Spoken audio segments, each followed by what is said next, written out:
All right, so welcome to the Beggar's Bowl, the weekly edition of my podcast wherein I highlight one financial principle of the new life and beg for spare change.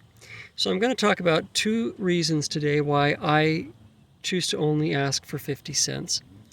The first reason is because I am only one small part of the answer. It reminds me that I'm one small part and that the bigger part is still out there in the unknown. And that only the divine can lead you to that knowledge and those answers which will bring peace, whether it be financial peace or peace otherwise. If I charged a lot, I might begin to believe that what I have to say is really important. If it cost $100,000, I think, boy, what I have to say is really important. And that could give me a sense of false pride. And let's suppose that there comes a day where a lot of people like what I have to say. It'll be hard enough to stay humble. But the 50 cents reminds me that I'm just a small little part. The other reason that I want to highlight today, and this dovetails with what I just said, is that what this does is that it reverses the pricing structure.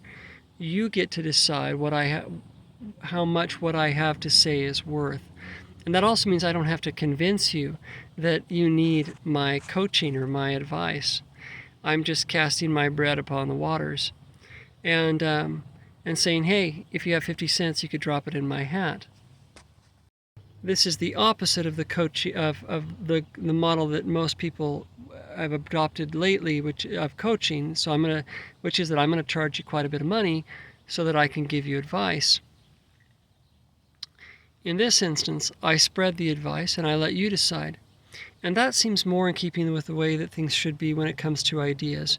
We spread the truth as freely as we can, and yet those of us that do this kind of for a living, or at least a part of our living, need to eat too. So we put out our hat, the Beggar's Bowl.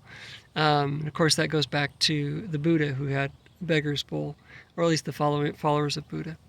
So it allows you to offer freely of what you have. It puts the power in your hands and not in my hands to decide how much I make. And somehow that seems right. And so the hat is out.